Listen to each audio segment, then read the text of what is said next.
இன்னைக்கு ஈவினிங் அம்மா வந்து ஸ்பெஷலாக வாழைப்பூ வடை தான் செஞ்சுருந்தாங்க. செம்ம கிறிஸ்பியாக சூப்பராக இருக்கும்.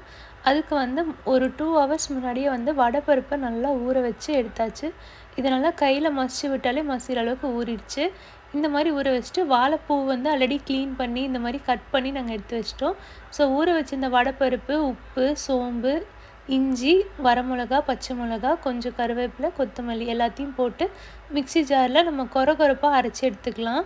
தண்ணி வந்து ரொம்ப விடக்கூடாது. அதனால் கொஞ்சம் கொஞ்சமாக ஆட் பண்ணி ஒரு 2 திருப்பி எடுத்தோம்னாலே நம்மளுக்கு அரைஞ்சிரும். ஓரளவுக்கு கொரகொரன்னு அரைச்சா தான் வடைக்கு வந்து சூப்பராக இருக்கும்.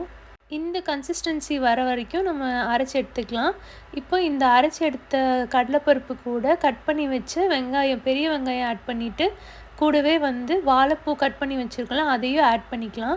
அவ்வளோதான். மற்ற எல்லாமே நம்ம பருப்பு கூட அரைச்சனால ஜஸ்ட் இது 3யும் நல்லா மிக்ஸ் பண்ணிவிட்டு வடை செஞ்சால் ரெடி ஆயிரும்.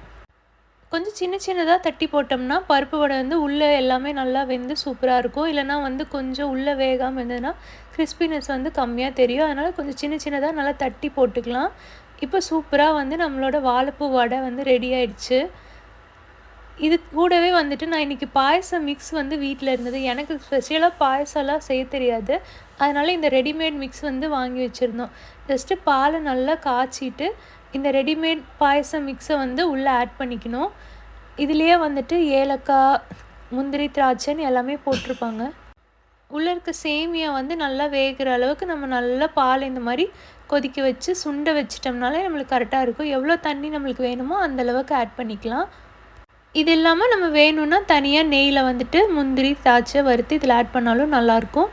சிம்பிளாக ஒரு பாயசமும் வாழைப்பூ வடையும் ரெடி ஆயிடுச்சு. வாழைப்பூ வடை வந்து நிஜமாகவே செம்ம கிறிஸ்பியாக இருக்கும்.